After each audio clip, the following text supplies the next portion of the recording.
Hi, welcome to my channel C Ashwani Upadhyay classes. मेरे इस channel पे सीए इंटरमीडिएट के टैक्सेशन के सारे लेक्चर मिलेंगे। टैक्सेशन में इनकम टैक्स के सारे लेक्चर मिलेंगे जो मई 22 एग्जाम और नवंबर 22 एग्जाम के लिए अप्लीकेबल होंगे।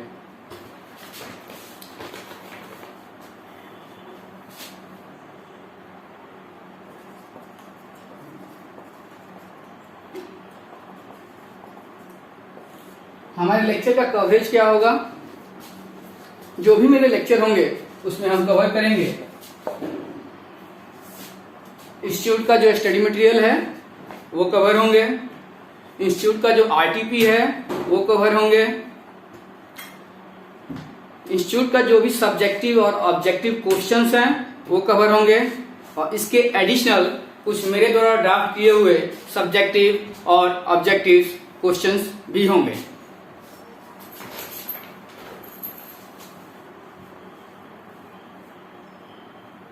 सबसे पहले हम टैक्सेशन में हम लोग का दो पार्ट है, एक डायरेक्ट टैक्स है और एक इनडायरेक्ट टैक्स है।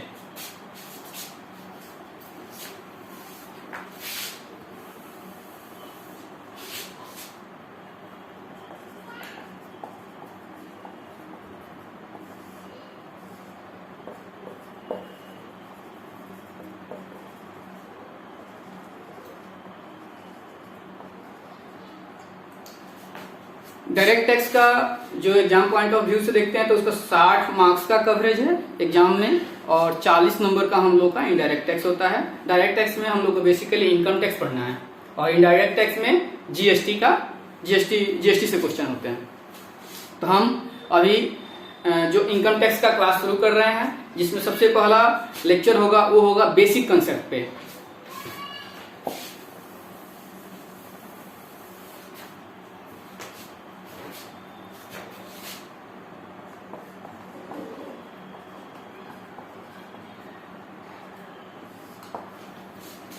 आज के लेक्चर में हम लोग क्या क्या कवर करेंगे?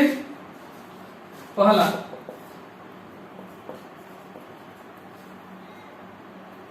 टैक्स गवर्नमेंट क्यों लगाती है। दूसरा, टाइप ऑफ टैक्स।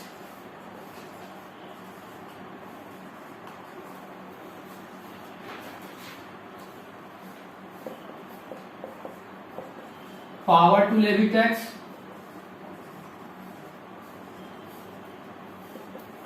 और चौथा, components of income tax law.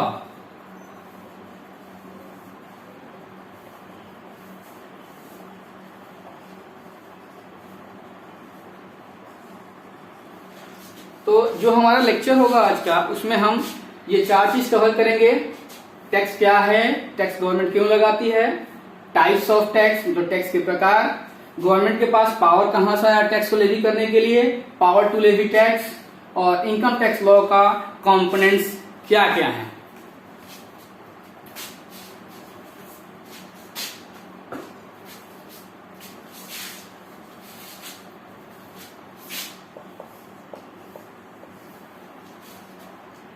सबसे पहली बात करते हैं कि टैक्स गवर्नमेंट क्यों लगाती है। तो टैक्स को हम कंसीडर कर सकते हैं सोसाइटी में रहने का cost of living in society. और गवर्नमेंट टैक्स क्यों लगाती है? तो गवर्नमेंट टैक्स लगाती है सोसाइटी के कॉमन वेलफेयर एक्सपेंडिचर को मीट करने के लिए। ठीक है,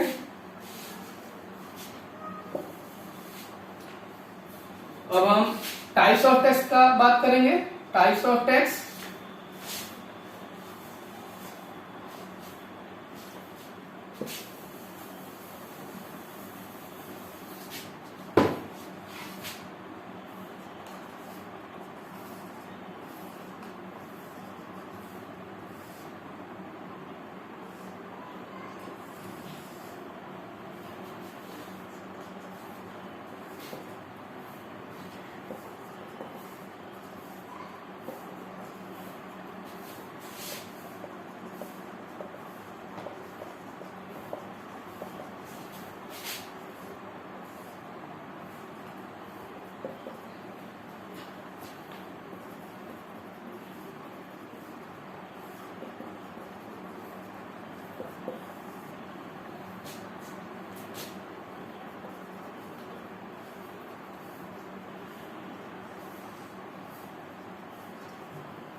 तो टाइप्स ऑफ टैक्स, टैक्स के प्रकार, तो इसमें दो प्रकार के टैक्स होते हैं, एक डायरेक्ट टैक्स, एक इनडायरेक्ट टैक्स।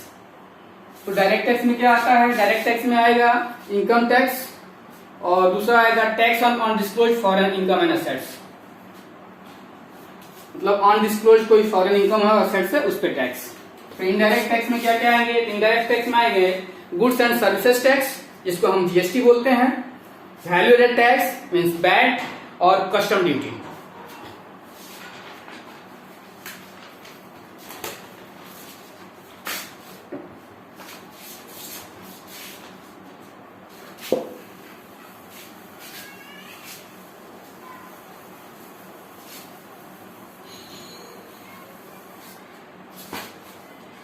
अब हम बात करते हैं पावर टू लेवी टैक्स,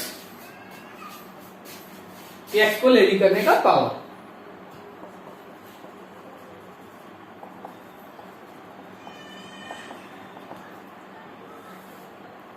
तो गवर्नमेंट के पास पावर कहां से है ताकि वो टैक्स लगा सके,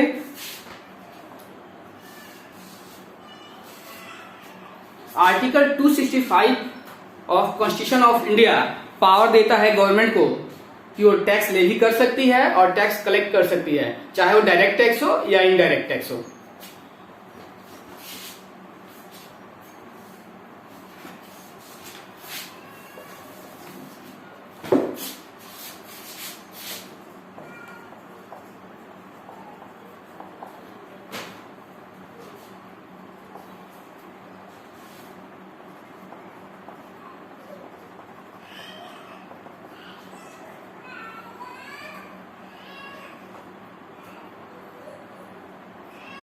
components of income tax law, इसके पांच कंपोनेंट है, income tax act, annual finance act, income tax rules, circular और नोटिफिकेशन और लीगल डिसीजंस ऑफ कोर्ट्स।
तो इनकम टैक्स के कंपोनेंट कौन कौन से हैं, पांच है, income tax act 1961, annual finance act, income tax rules, circular और notifications, legal decisions of courts. अब हम इस पांच जो कंपोनेंट है पांचों इनकम टैक्स एक्ट का, इसका बारी बारी से इसके बारे में हम लोग जानेंगे।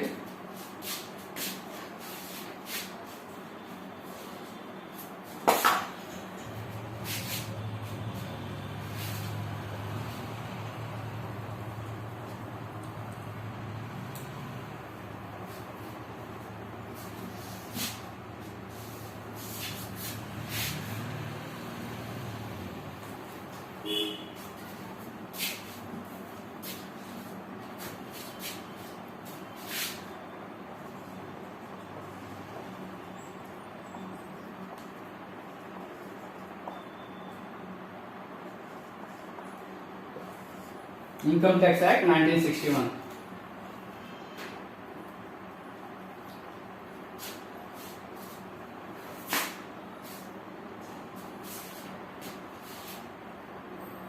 जो लेवी है इनकम टैक्स का वो गवर्न होता है इनकम टैक्स एक्ट 1961 के तहत। ये एक्सटेंड करता है होल इंडिया। ये फोर्स में आया 1 अप्रैल 1962 को और ये कंटेन करता है सेक्शन 1 to 298 और schedules 1 to 14। Section 1 to 298 and schedules 1 to 14. अब हम बात करेंगे सेक्शंस का। एक सेक्शंस में क्या क्या हो सकते हैं? सेक्शन में सब सेक्शन हो सकता है, क्लॉज हो सकता है, प्रोवाइजो हो सकता है और एक्सप्लेनेशन हो सकता है। एक सेक्शन में क्या क्या हो सकता है? तो एक सेक्शन में हो सकता है सब सेक्शन,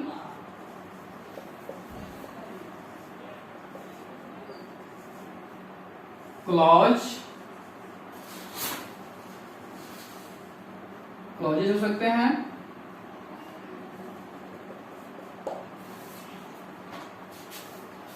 प्रोवाइजो हो सकते हैं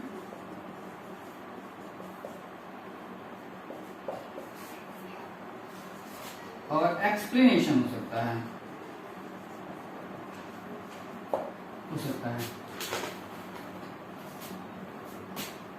तो सेक्शन में क्या क्या हो सकते हैं? तो एक सेक्शन में सब सेक्शंस हो सकते हैं, क्लॉजेस हो सकते हैं, प्रोवाइजोज हो सकता है, एक्सप्लेनेशन हो सकता है। अब हम ये चारों के विषय में जानेंगे।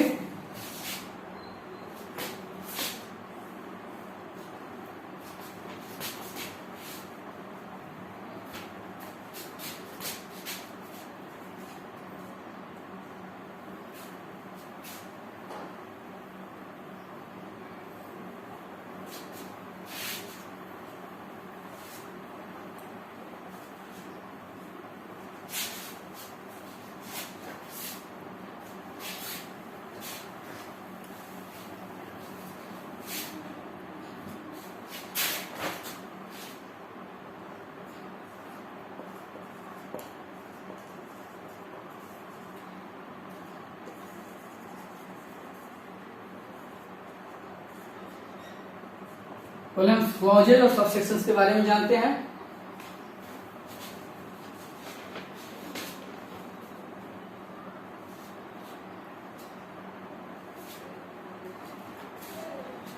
क्लॉजेस किसे कहते हैं? जब सेक्शन का एक पार्ट दूसरे पार्ट से रिलेटेड नहीं हो, और जब सेक्शन का एक पार्ट दूसरे पार्ट से इंडिपेंडेंट हो और रिलेटेड भी नहीं हो, तो उसको क्लॉज कहते हैं। एग्जाम्पल के लिए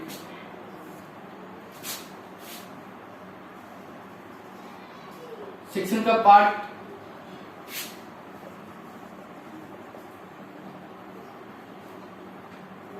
सेक्शन का मान के चलिए दो पार्ट है, पार्ट ए और part B.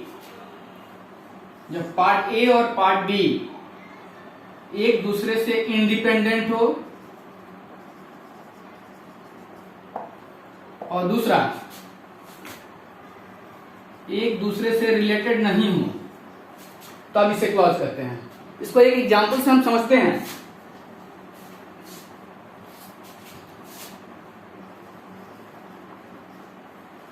Section 2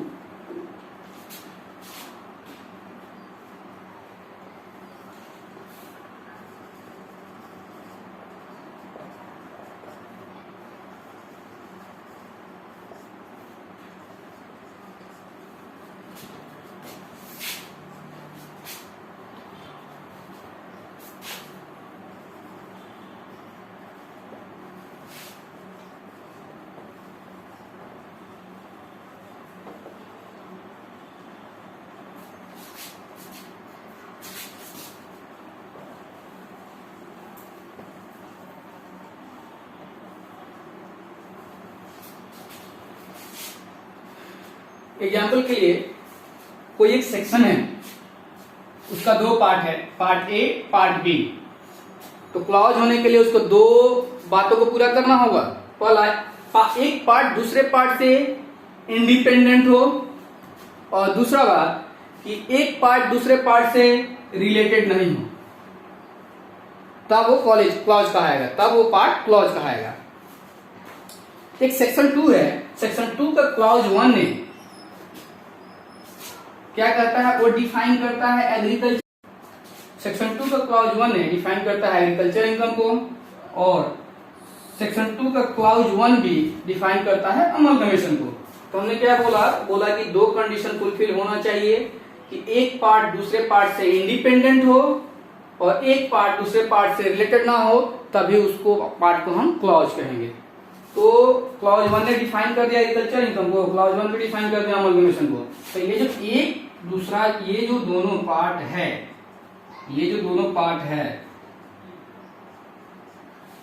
agriculture income और अमलगमेशन, ये दोनों इंडिपेंडेंट तो है, एक दूसरे से डिपेंडेंट नहीं है, तो इंडिपेंडेंट है।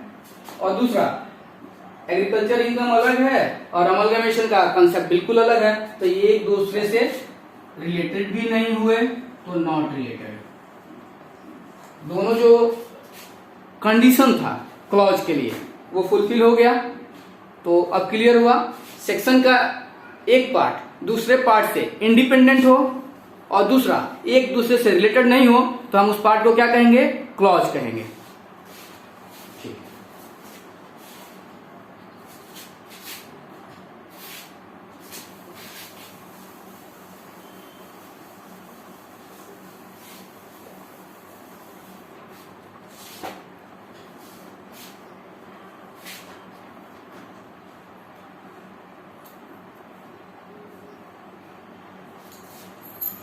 सब सेक्शन किसे कहेंगे?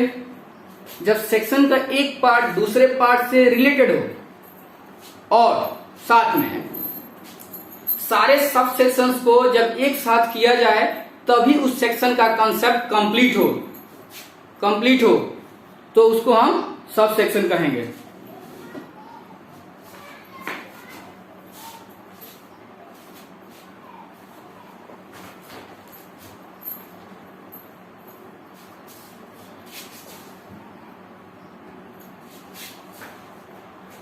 सब सेक्शन कहेंगे, ठीक है।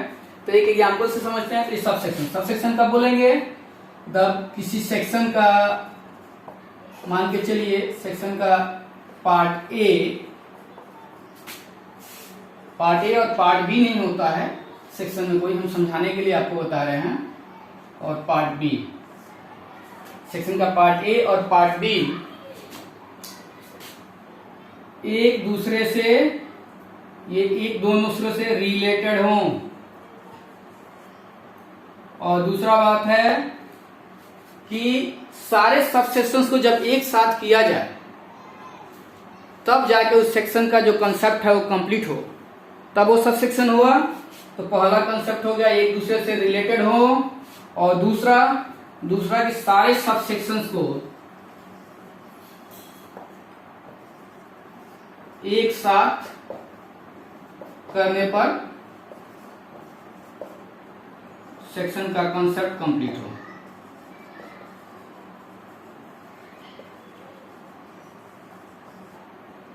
हो। ठीक है, तो इसको हम एक एग्जांपल से समझते हैं।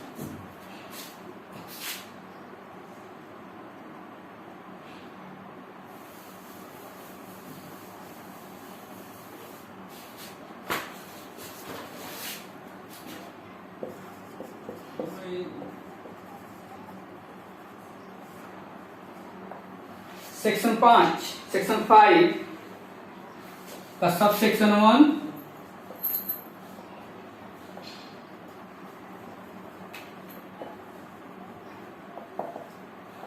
Sub section 2। सेक्शन 5 का सब सेक्शन 1 डिफाइन करता है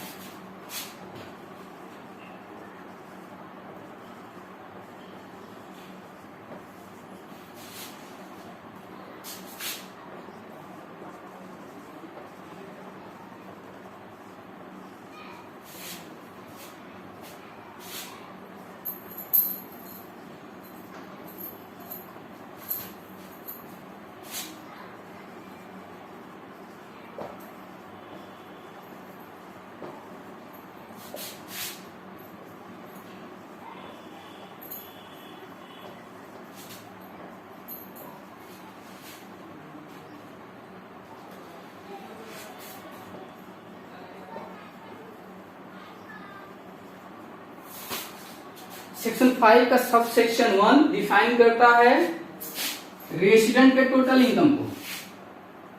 और सब सेक्शन 2 डिफाइन करता है नॉन रेसिडेंट के टोटल इनकम को। तो सब सेक्शन होने के लिए दो कंडीशन था। पहला, एक दूसरे से रिलेटेड होना चाहिए, एक पार्ट दूसरे पार्ट से रिलेटेड होना चाहिए। और दूसरा कंडीशन था जब सभी सब सेक्शंस को एक साथ लिया जाए तभी उस सेक्शन का जो कंसेप्ट है वो कंप्लीट हो। तो यहां देखते हैं, पहला सब सेक्शन 1 क्या डिफाइन कर रहा है, रेसिडेंट के टोटल इनकम को, ठीक है। और सब सेक्शन 2 क्या डिफाइन कर रहा है, नॉन रेसिडेंट के टोटल इनकम को। दोनों रिलेटेड है एक दूसरे से क्योंकि दोनों ही टोटल इनकम को ही डिफाइन कर रहे हैं। दूसरा, सभी सब सेक्शंस को एक साथ ले तब कंसेप्ट कंप्लीट होना चाहिए। तो यहां क्या है कि सेक्शन 5 का कंसेप्ट तभी कंप्लीट होगा जब रेसिडेंट और नॉन रेसिडेंट दोनों के टोटल इनकम के बारे में जान लें। तो ये कंडीशन भी फुलफिल हो गया।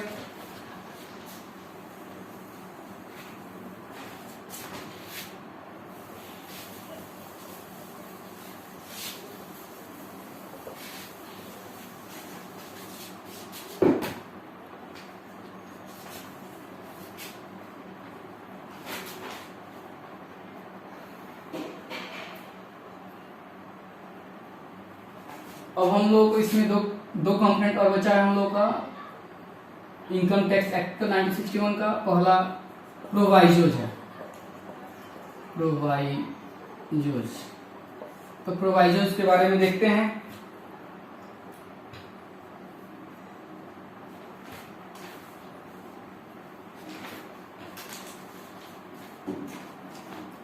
प्रोवाइजोज क्या करता है, प्रोवाइजोज का काम क्या है? तो प्रोवाइजोज काम है किसी भी सेक्शन, सब सेक्शन या क्लॉज का जो प्रोवाइजो है वो बताता है कि उस सेक्शन, सब सेक्शन या क्लॉज का जो प्रोविजन है वो उसका एक्सेप्शंस और कंडीशंस के बारे में बताता है। दो चीजें बताता है प्रोवाइजो। पहला एक्सेप्शंस और दूसरा कंडीशंस। एक्सेप्शंस का मतलब है कि किस केस में उस सेक्शन, सब सेक्शन या क्लॉज का जो प्रोविजन है वो अप्लाई नहीं होगा, वुड नॉट अप्लाई। किस केस में या किस सिचुएशन में अप्लाई नहीं होगा उस सेक्शन, सब सेक्शन या क्लॉज का जो प्रोविजंस है वो, ये बताता है हमारा एक्सेप्शन, ठीक है। कंडीशन का मतलब है अप्लाई होगा लेकिन कुछ सर्टेन मॉडिफिकेशंस के साथ। ये बताता है कि किस सिचुएशन में, कंडीशन बताता है कि किस सिचुएशन में। तो प्रोवाइजो हमें दो चीज बताता है, एक एक्सेप्शन और दूसरा कंडीशन। एक्सेप्शन में क्या, एक्सेप्शन बताता है किस सिचुएशन में उस सेक्शन या सब सेक्शन या क्लॉज का जो प्रोविजंस है वो अप्लाई नहीं होगा। और दूसरा कंडीशन मतलब क्या, कंडीशन में है सिचुएशन या केसेस जब ये प्रोविजंस अप्लाई तो होंगे लेकिन सर्टेन मॉडिफिकेशंस के साथ होंगे, ठीक है। तो ये हमारा प्रोवाइजो का कंसेप्ट हो गया।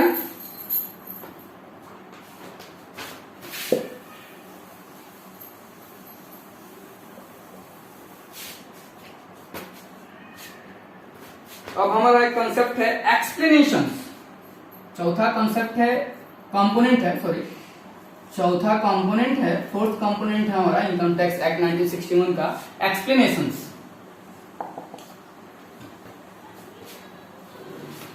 तो एक्सप्लेनेशन का क्या काम है?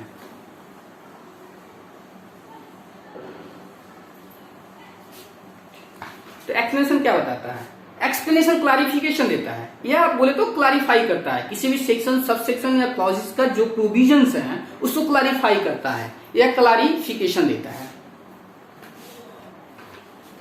एग्जाम्पल से समझते हैं इसको। क्या काम है एक्सप्लेनेशन का?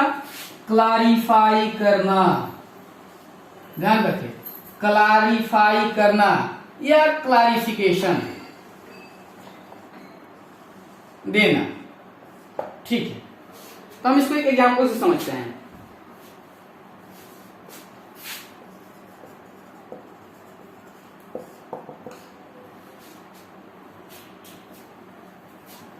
एक सेक्शन है, सेक्शन 80GGC, उसका एक एक्सप्लेनेशन है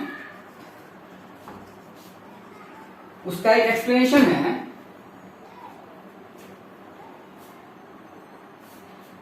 वो क्या बताता है? तो वो कहता है 80 GGB एंड 80 GGC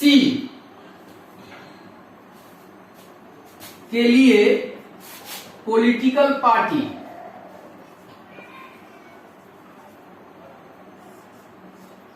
क्या बोलता है? सेक्शन 80 GGC का एक एक्सप्लेनेशन है जो कहता है या बताता है कि 80 GGB और 80 GGC के लिए पॉलिटिकल पार्टी का मतलब क्या है।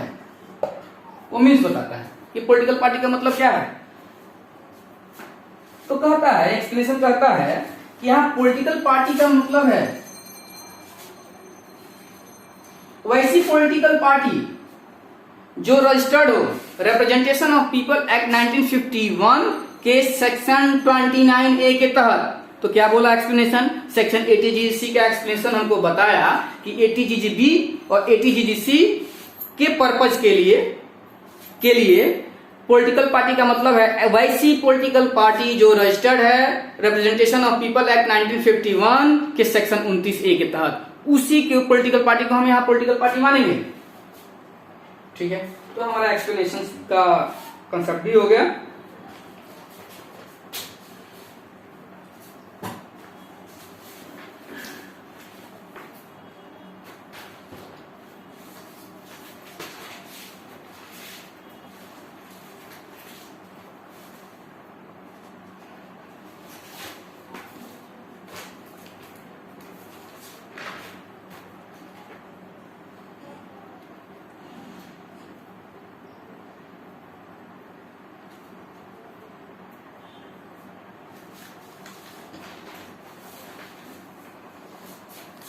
ठीक,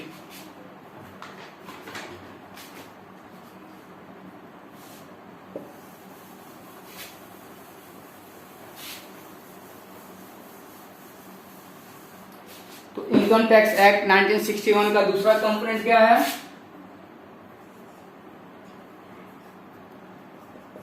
annual finance act.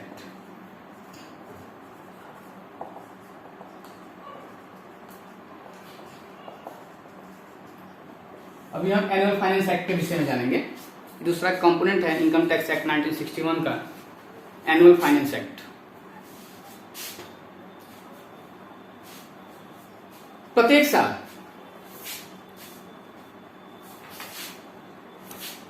Government of India का जो फाइनेंस मिनिस्टर है वो फाइनेंस बिल इंट्रोड्यूस करता है पार्लियामेंट के बजट सेशन में। जब वो फाइनेंस बिल दोनों हाउसेस से पास हो जाता है, पार्लियामेंट के दोनों हाउसेस से पास हो जाता है और प्रेसिडेंट का असेंट उसको मिल जाता है, तब वो बन जाता है फाइनेंस एक्ट। तो तब वो बना फाइनेंस एक्ट।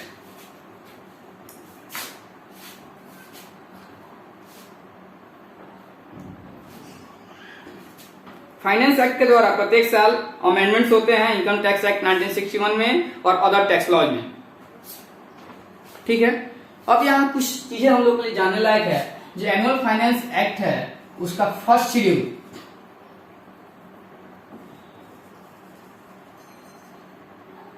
शेड्यूल का 4 पार्ट है, पार्ट 1, 2, पार्ट 4। अब पार्ट 1 क्या बताता है, पार्ट 2, पार्ट 3, पार्ट 4 हम इसके विषय में अभी जानेंगे। तो पार्ट 1 क्या बताता है? Part 1 of first schedule of annual finance act. Part 1 क्या बताता है हमको? पार्ट 1 हमको बताता है tax rate current assessment year के लिए करेंट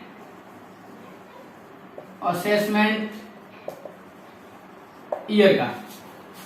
यह एक बात समझना होगा हमको कि प्रत्येक साल में फाइनेंशियल ईयर भी होता है और असेसमेंट ईयर भी होता है, लेकिन जैसे अभी फाइनेंशियल ईयर चल रहा है 21-22 और असेसमेंट ईयर भी चल रहा है 21-22। तो जो 21-22 असेसमेंट ईयर है, जैसे कि फाइनेंस एक्ट, अब यहां है कि फाइनेंस एक्ट 2021 तो पार्ट 1 में फाइनेंस एक्ट 2021 क्या बताएगा, ये देगा 2021 2022 असेसमेंट ईयर का टैक्स रेट। मतलब जब भी हम किसी, जैसे मान लीजिए ये असेसमेंट ईयर 21-22 है, तो इसमें कब का इनकम टैक्सेबल होगा असेसमेंट ईयर 21-22 में, तो जो हमारा फाइनेंशियल ईयर है 1 अप्रैल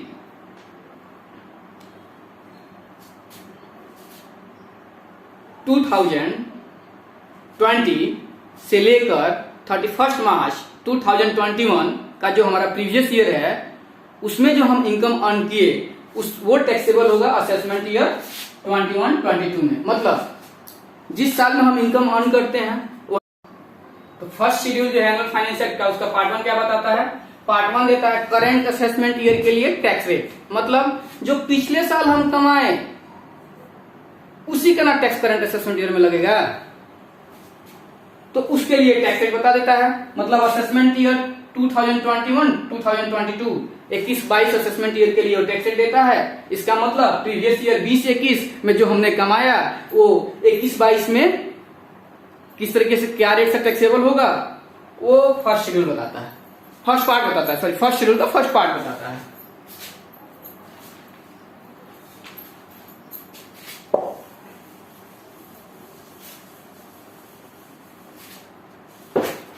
पार्ट 2 क्या बताता है,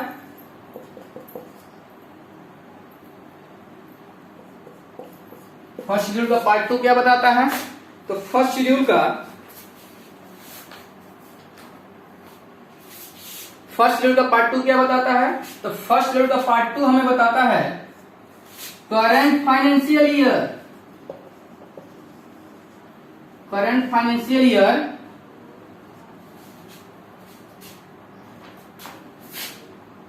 के टीडीएस का रेट। मतलब पार्ट 2 हमको बताता है कि करंट फाइनेंशियल ईयर मतलब प्रीवियस ईयर, मतलब 2021-22 प्रीवियस ईयर के लिए किस रेट से टीडीएस डिडक्ट करेंगे, मतलब करंट फाइनेंशियल ईयर में किस रेट से टीडीएस डिडक्ट करेंगे, वो रेट हमको बताता है पार्ट 2 ऑफ फर्स्ट शेड्यूल।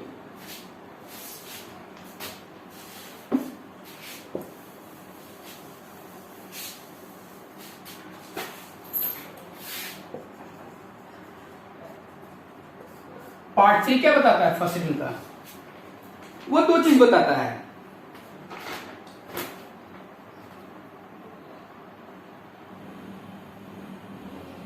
ये 2 चीज बताता है। पहला रेट बताता है टीडीएस का, किस चीज के टीडीएस का, सैलरी से जो इनकम है उसके लिए, सैलरीज के हेड में जो इनकम टैक्सेबल है वो किस रेट से उस पर टीडीएस डिडक्टिबल होगा वो बताएगा पहला। और दूसरा ये बताएगा हमें, दूसरा रेट बताएगा एडवांस टैक्स के कंप्यूटेशन का, एडवांस टैक्स कंप्यूटेशन के लिए।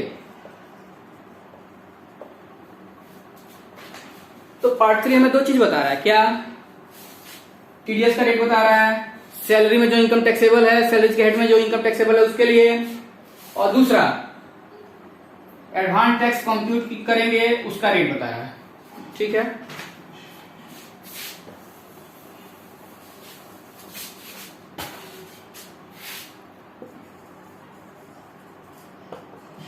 पार्ट 4 क्या बताता है हमें फर्स्ट शेड्यूल का, तो पार्ट 4 जो है वो रूल्स बताता है हमको, काहेला, एग्रीकल्चरल इनकम को कंप्यूट करने के लिए।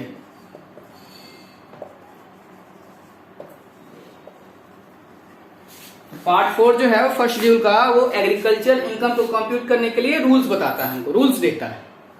ठीक है,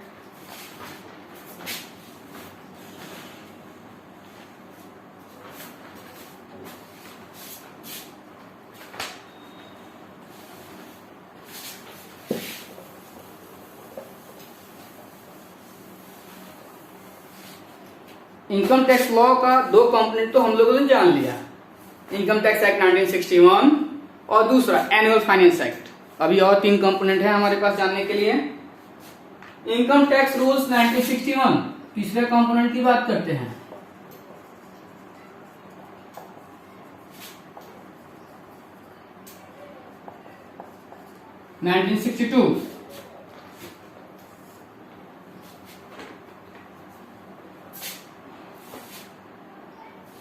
डायरेक्ट टैक्स का जो एडमिनिस्ट्रेशन होता है वो कौन देखता है? वो देखता है सीबीडीटी।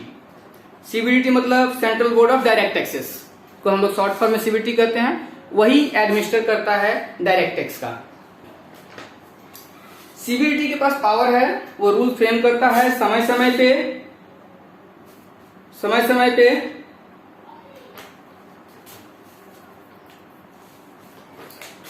और जो रूल्स बनाता है उसको कलेक्टिवली हम लोग कहते हैं इनकम टैक्स रूल्स 1962। तो इनकम टैक्स रूल 1962 में क्या हुआ? तो इनकम टैक्स रूल 1962 में क्या है कि जो इनकम टैक्स डायरेक्ट टैक्स जो है उसको एडमिनिस्ट्रेशन करता है CBDT, central board of direct taxes. वो समय समय से रूल बनाता है, प्रॉपर एडमिनिस्ट्रेशन के लिए जो प्रोविजंस है उसके प्रॉपर एडमिनिस्ट्रेशन के लिए इनकम टैक्स का जो के प्रॉपर एडमिनिस्ट्रेशन से बोल सकते हैं कि जो सीबीडीटी है वो समय समय से रूल बनाती है इनकम टैक्स का प्रॉपर एडमिनिस्ट्रेशन के लिए, ठीक है। और जो भी रूल्स बनाती है सीबीडीटी उसको कलेक्टिवली हम लोग बोलते हैं इनकम टैक्स रूल्स 1962। तो हम लोग का ये तीसरा कंपोनेंट हो गया इनकम टैक्स रूल्स 1962। चौथा कंपोनेंट है circulars and notifications. Circulars and notifications. पहले बात करते हैं हम लोग सर्कुलर्स का बात करते हैं।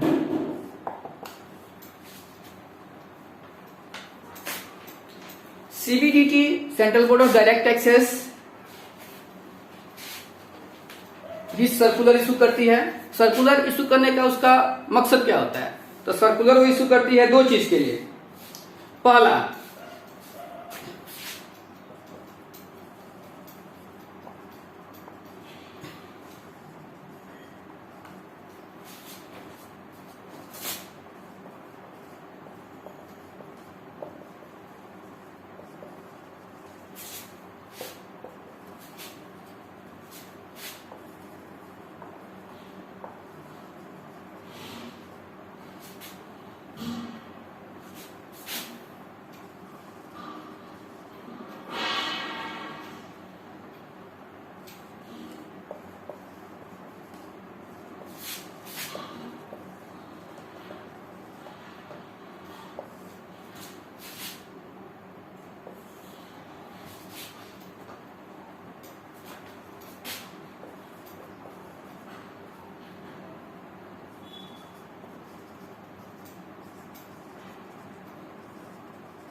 ठीक है।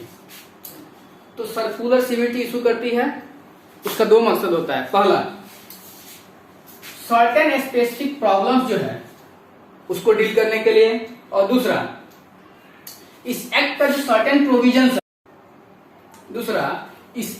सर्टेन प्रोविजंस है उसके स्कोप और मीनिंग के रिगार्डिंग कोई डाउट्स हो, माने उससे रिलेटेड कोई डाउट्स हो तो उस डाउट्स को क्लैरिफाई करने के लिए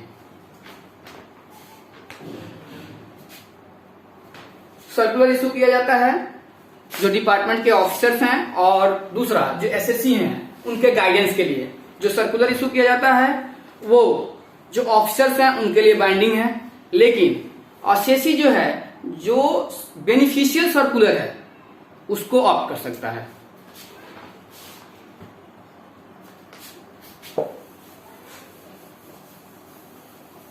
अब बात करते हैं हम नोटिफिकेशंस की।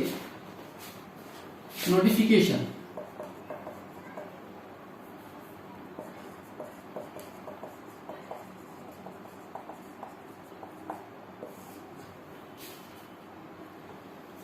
नोटिफिकेशन कौन इशू करता है? तो नोटिफिकेशन इशू करती है सेंट्रल गवर्नमेंट,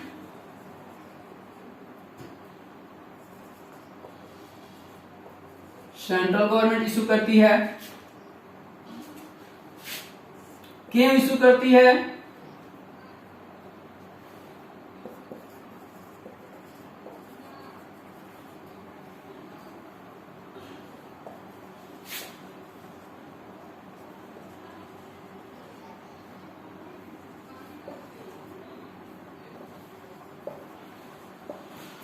तो नोटिफिकेशन कौन इशू करता है? नोटिफिकेशन इशू करती है सेंट्रल गवर्नमेंट।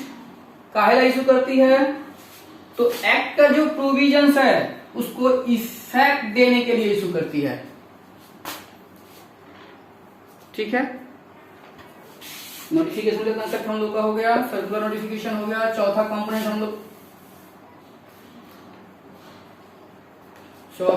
हम लोग का हो गया। ठीक है, अब पांचवा कंपोनेंट था हम लोग का इनकम टैक्स लॉ का केस लॉज। इसको हम समझते हैं। गवर्नमेंट एक्ट बना दी, ठीक है, डिपार्टमेंट सीबीडीटी जो है रूल बनाएगी, लेकिन अगर किसी प्रकार का कोई लिटिगेशन राइज होता है तो क्या होगा? तो लास्ट में कोर्ट। तो यहां दो चीज जानेंगे। सबसे पहला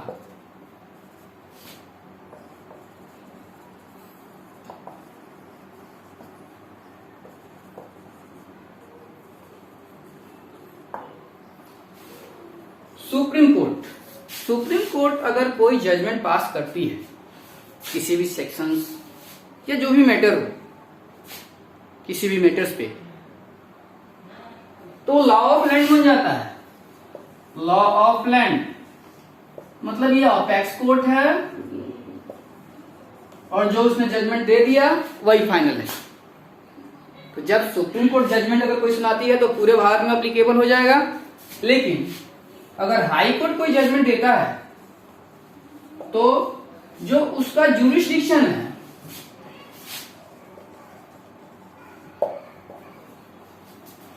उस पर अप्लाई होगा। जैसे मान लीजिए पटना हाई कोर्ट कोई जजमेंट देती है किसी प्रोविजंस पे, तो उस केस में वो पूरे बिहार में वो अप्लाई हो जाएगा। ओके, आज का लेक्चर हम लोग यहाँ कंप्लीट करते हैं। चैनल को सब्सक्राइब करिए, बेल आइकन को दबाइए ताकि जब भी हम वीडियो डालें आपके पास पहुंच जाए। और मेरा कोशिश रहेगा कि जो इनकम टैक्स का जो लेक्चर्स हैं वो दिसंबर तक कंप्लीट करा दूं, ताकि आप लोगों के पास 4 महीने का समय बचे रिविजन्स के लिए, ताकि आप मई 22 का जो एग्जाम है वो सही से उसमें परफॉर्म कर सकें।